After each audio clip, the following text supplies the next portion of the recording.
A date which will live in infamy.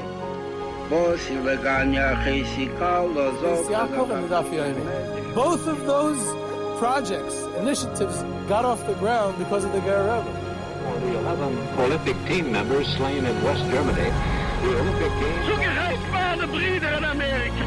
So tausend Schabbos at the Skizzar. Out of the 24 who were killed were Americans who had come to learn in Hebron. I say 1 million Jewish children who were made to be cut loose.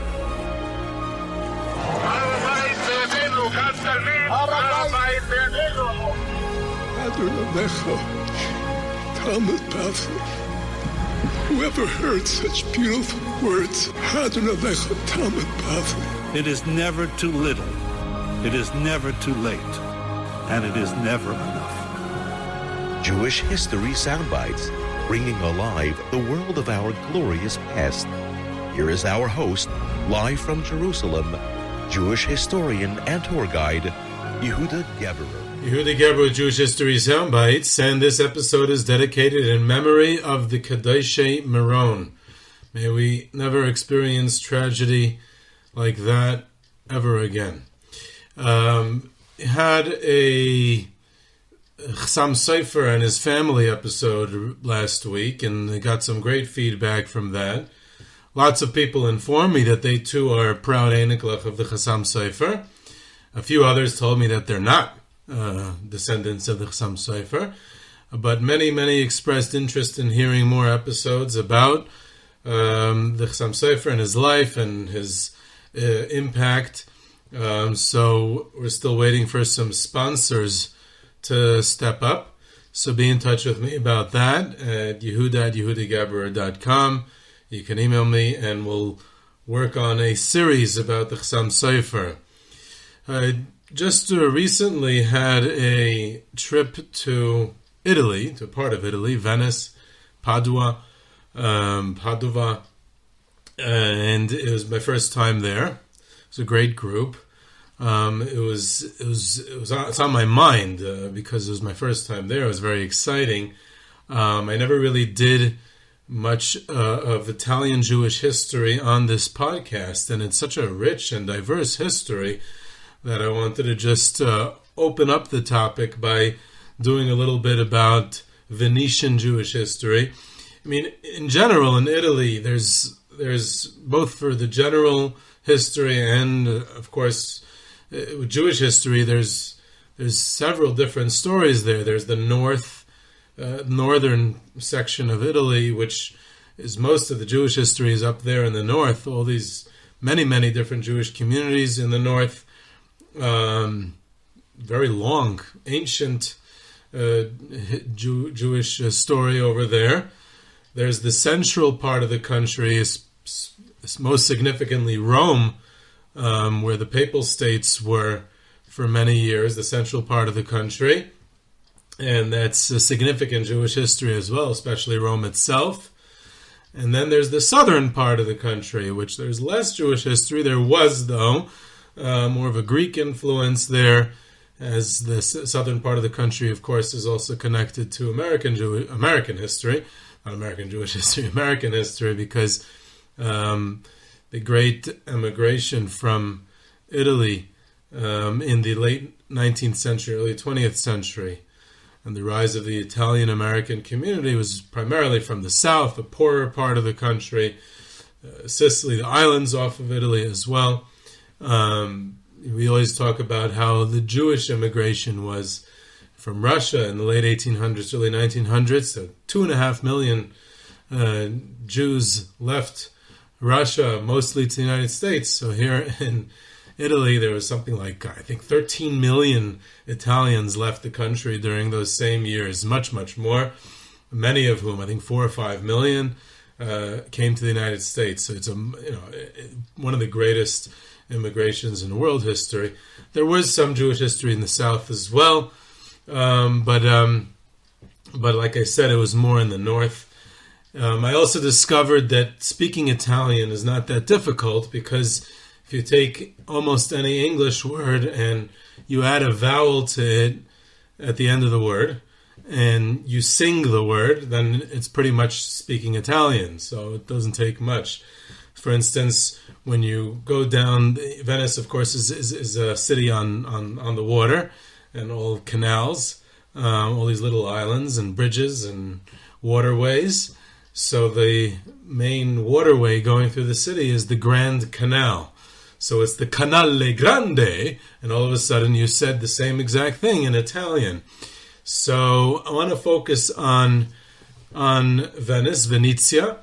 Padua is, of course, a separate story. We'll have to save that for another time. The very important part of Jewish history in Padua as well. The University of Padua was the first university in pretty much in the world, or at least in Europe, to accept Jewish students. There was also a rabbinical school later on in Padua. One of the great Rishonim, Mari Mintz, Rabbi Yehuda Levi Mintz, was a Rav in Padua for nearly a half a century, 47 years. There are many other great rabbis there as well. We're going to save that for another time. There's also a great center of Haskalah, the famous Shadal, Shmuel David Luzzatto, member of the very prominent Luzzatto Italian family.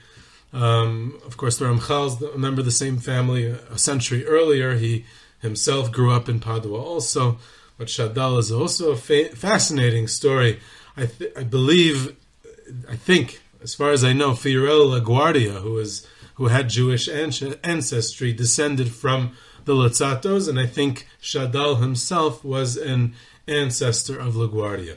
Either way, that's all Padua. We're going to focus on Venice. So Venice is this beautiful city on the water, with all its canals and bridges, like I said, and it was a republic. It was a city-state for about 1,000 years, from the 8th century until the Napoleonic conquest in 1797. So over 1,000 years, it's a republic. It's a city-state. It is not. There's no Kingdom of Italy. That's a product of the 19th century and European nationalism, and it's not part of the Papal States, which is central Italy. In northern Italy, there's lots of these city-states and very important ones. They're very centers of commerce and the rise of banking and Mediterranean commerce, ports, and everything goes through Venice and many other cities of northern Italy. Very important for that time period, and very wealthy city-states. And many Jews live, that's why many Jews live there, of course, whenever there's commerce. So when Jews live in Venice, they're living in this republic. It's not in Italy, it's not in Rome, it's not under the Pope, it's the Republic of Venice. The Dege, the Duke, basically, he's like the king, he's like the ruler, the local politician of this little country, basically. And what happens is that as time goes on, 1492, of course, there's the expulsion from Spain, and some Spanish Jews make it to Venice, which increases the Jewish community there. Then there's several different Jewish communities in Venice. There's one of the oldest and most prominent Jewish communities in Venice was the Ashkenazi Jewish community. They came south from Germany through the Rhine River Valley in southern Germany, and they moved south and eventually hit Italy, and they settle in Venice. So there's this Ashkenazi community there. They're from the oldest. Poorer, they engage in money lending, which is the only thing that the Christian authorities allow them to do. There is also an Italian Jewish community, which is distinct. It's not Ashkenazi or Sephardic. And they come from Rome, from central Italy, and they settle down in Venice as well. And then following the Spanish expulsion, so Sephardic Jews from Spain, from Portugal, from the Iberian Peninsula, they arrive at the beginning of the 16th century as well to Venice. And there's eventually a second Sephardic community, the Levantine Jewish community as well, from the Levant, from the Mediterranean basin, from Asia Minor, from the Middle East, however you want to call it, whatever the terminology is. So they settle there also. It's a different type of Sephardic Jewry. It's not exactly from Spain. It's from the Middle East. So there's these four distinct, and they remain distinct, which is very interesting because Venice becomes one of the earliest cities in the world where there's this cosmopolitan, different types of Jewish communities there. Most Jewish communities until modern times, until our modern urban post-war world, are most Jewish communities until that time are homogeneous, not heterogeneous. Amsterdam is an exception. Yerushalayim is an exception. Other cities, Bucharest in Romania is an exception. Other places as well, where there's different types of Jewish communities with different backgrounds and different customs. But Venice might be perhaps the most diverse, especially that early on in the 16th century. They already have four different distinct Jewish communities there with their own shuls, their own ways of prayer, their own customs, their own halacha, their own rabbanim, their own everything, their own culture, their own language. Everything is different. And they all live side by side. And most importantly, following the year 1516, they're all in a ghetto together. The Dej of Venice decides that there's too much competition from the Jewish merchants, and it's not good. They need to isolate them from the Christian population, and they enclose them in a specific neighborhood, and dispute till today where the name comes from, but eventually it comes to be called a ghetto, probably because of the foundries, the metal works that were in that neighborhood before the Jewish neighborhood emerged there and was enclosed there. But there's all kinds of other speculative theories about where the name ghetto comes from, which is an interesting discussion. But eventually the Jewish quarter, the Jewish neighborhood, emerges with the name ghetto. The pronunciation ghetto probably comes from the German Ashkenazi Jews, who were the original community in the ghetto.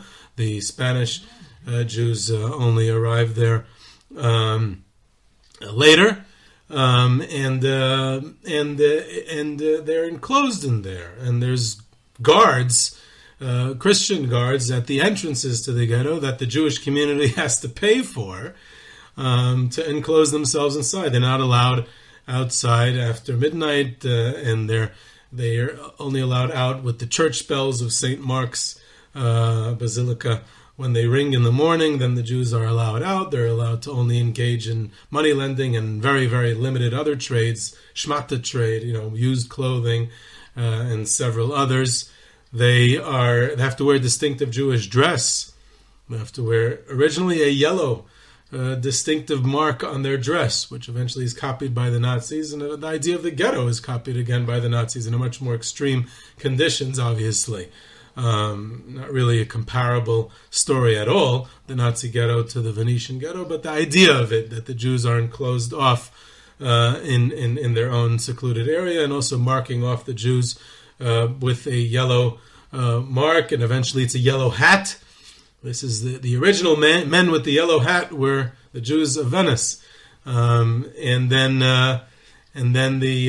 it becomes a red hat actually. So they have to wear a red hat.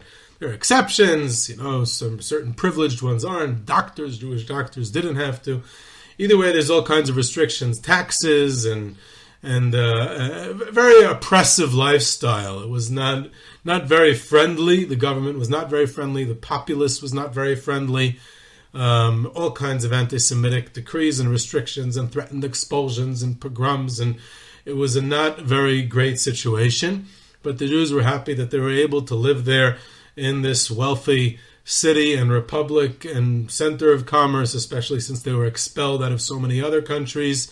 And on the flip side, you had amazing, it happens almost the same year. It's almost like a incredible hashgacha of Jewish history. That 1516, the ghetto is established, and a year later, 1517, Daniel Bomberg, his printing press, opens with the publication of Jewish books, Hebrew books in in Venice. Daniel Bomberg is this Christian from Amsterdam, and he becomes the greatest printer of Hebrew books, possibly in Jewish history, up until Art Scroll, maybe.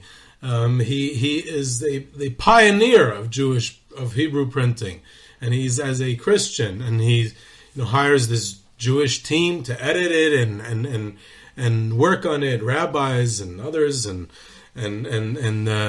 he publishes the first complete Shas. Until that, you had Gershon Sansino, a Jewish Italian, printing individual volumes of Shas, and here Bomberg prints an entire set of Shas. He's the first complete Shas is printed by this Christian. He prints the Mikrois Gedolos Chumash with the original Yerushalmi, Chuvas Harashba, the Chumas Hadeshen, many more Svarim. A fascinating story. Daniel Bomberg himself, over 200 different titles he goes ahead and prints, and he pioneers many things that we take for granted today. In both Shas and Chumash, he is the pioneer. The pages of Shas, the way we count the daf till today, in the Daf Yomi, is his pages. The layout, which originally had from Sansino, the Gemara in the middle, Rashi and Taisus on the side, but Bomberg solidified that layout in the rest of Shas, and Bomberg adds the Rush and the commentary of the Rambam and Mishnayos and other things in the back of the Gemara. He pioneered like that. He created the standard of Shas. Also in Chumash, something even more that we take for granted. The idea of the division of Chumash and Tanakh to be divided into chapters is, of course, of Christian origin. Jewish origin and the Jewish origin of Tanakh, there is no chapters and psukim. I mean, there is division of psukim, but not numbered psukim. The numbering of the psukim, 1, 2, 3, 4, or Aleph, Beis, Gimel, however you choose to do it, that is all of Christian origin. And of course, the division into prakim, into chapters, is for sure of Christian origin. How did it get into our Chumashim? So that's Bomberg. Bomberg puts in the prakim, Bomberg numbers the psukim, and then everything afterwards is copied from it. And we can't even imagine having a Chumash without prakim and psukim, and we need to thank Bomberg for that as well. Many other things. Once we talk about printing, by the way, now I said I was also in Padua, which is right near Venice, so the Maharam of Padua, which he was very involved in printing also, working for these Christian printers. So he himself wrote a commentary to the Rambam, and he was going to have it printed by later on the successors of Bomberg. Bomberg returned to Amsterdam, and later on, following his passing, his printing press closed down.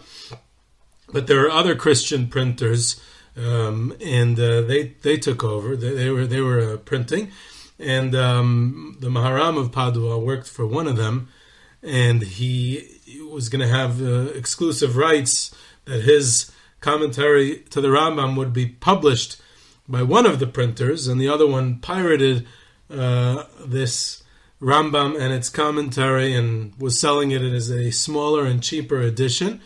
One of them was Bragadin and Justinian. I'm probably mispronouncing them both. The Italian names are rather difficult for me to pronounce. And these two Christian printers are both printing the Rambam with the Maharam of Padua's commentary, and this goes out into a full-fledged, bitter dispute. The Maharam of Padua, Rameir Katznel Bogen, who is a friend and relative of the Ramah in Krakow, he has print a manifest, a cherem, a warning that no one's allowed to buy the stolen edition. Everyone has to buy the authentic and original edition because the other one was stolen, and it becomes a whole dispute between these two Christian printers. And eventually, there's also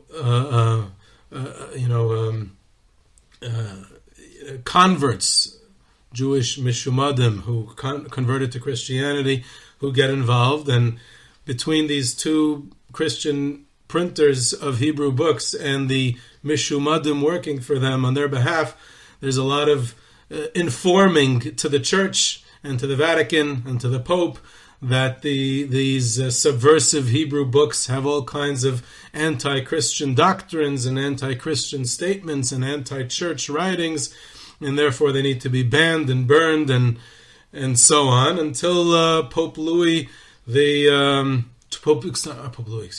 Julius III makes a burning of the Talmud, decrees a burning of the Talmud in 1553 on Rosh Hashanah in Rome, and it eventually spreads to the cities of northern Italy, and it's burned in Venice a year later under the Rialto Bridge, which is like a big tourist attraction. To go to the Rialto Bridge over the Canale Grande, and there, very few people know that the Talmud was burned there. It's a very tragic place also, a place of destruction. And that became pretty much the end of all Hebrew books and printing in Italy for that time. Either way, that was another tragic story. The Abarbanel, Don Yitzchak Abarbanel, his last stop of his tragic life was in Venice. The last 5 years of his life he lived in Venice, trying to intercede with the authorities to allow Jews to engage in the spice trade. He had lived prior to that in Naples. Before that, he was, of course, expelled from Spain, and he was the Secretary of Treasury of King Alfonso of Portugal, King Ferdinand and Queen Isabella of Castile and Aragon in Spain, and then later on of the King of Naples. And then later on he lived in Venice. In the last 5 years of his life, until he passed away in 1508 or 1509, he lived in Venice, and then he's buried in Padua. So it has a very, very diverse and rich history. The Ramchal grew up in nearby Padua, but he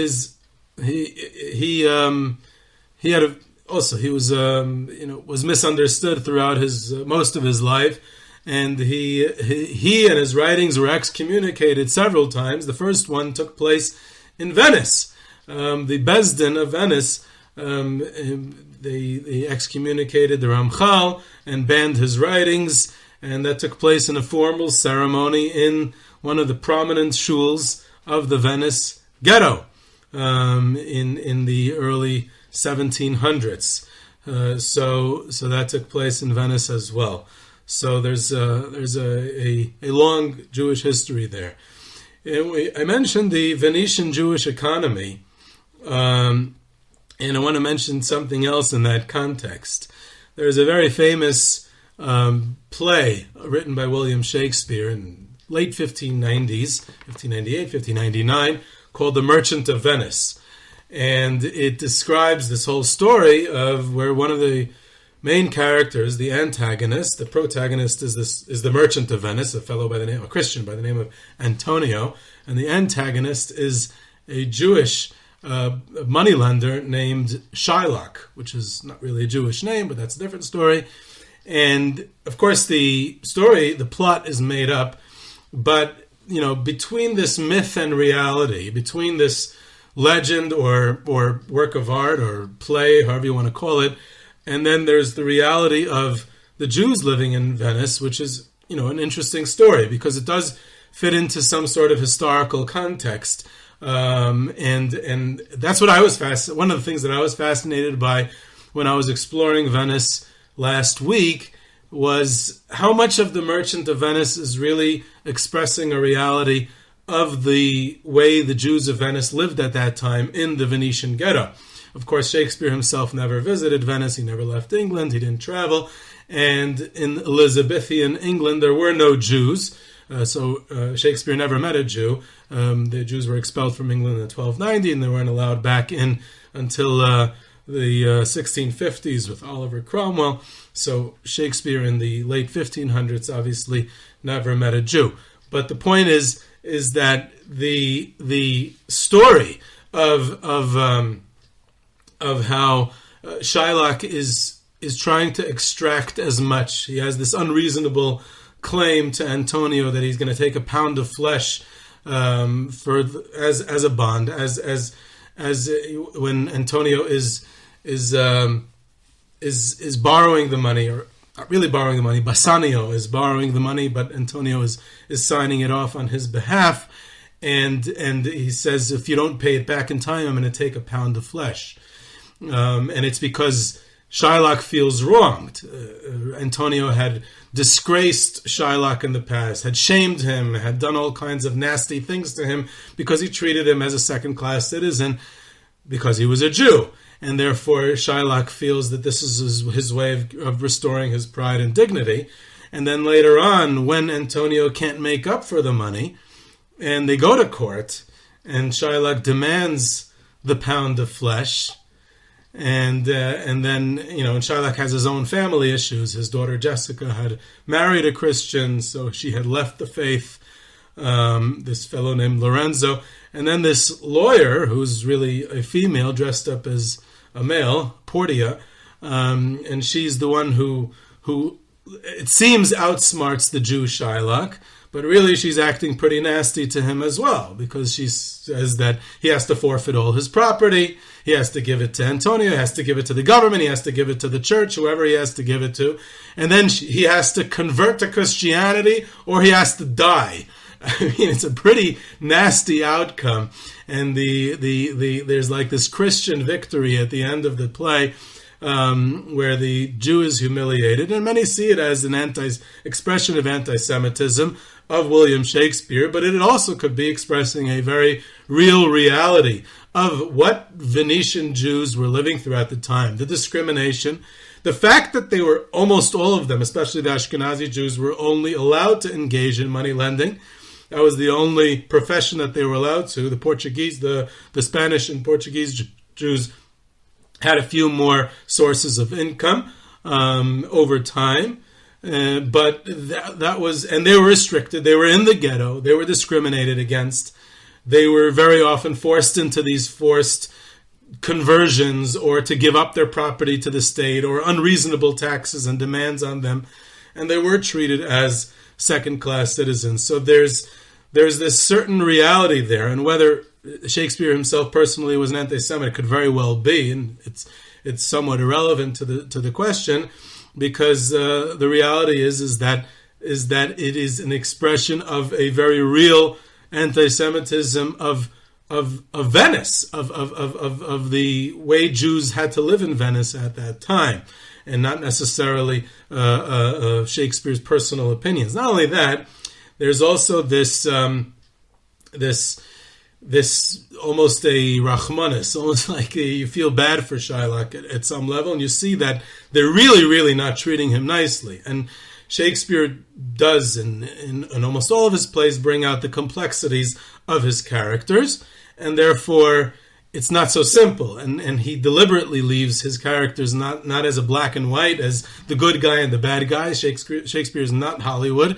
His characters are much more complex and deep and multifaceted and shades of gray. So there's all these sides to how to view Shylock and Portia and Antonio and all these people inside. And actually Shylock does draw a lot of sympathy and saying, hey, this is wrong. This is the Christians are dealing the Jew in a very wrong way, and this is not, He did lend the money. He didn't demand interest, and this is not fair that he's being forced to give up all his assets afterwards, and he's being forced to convert to Christianity, or else he has some sort of death sentence. Why is that fair? And then Shakespeare puts in the words of Shylock one of the greatest speeches of all time. And since it's so great, I'm going to quote it in its entirety. I'm going to actually read from the script of Shakespeare, from Shylock, to what he says to the judge or to the court when they ask him, "Why do you want this pound of flesh? What are you going to get from getting a pound of Antonio's flesh?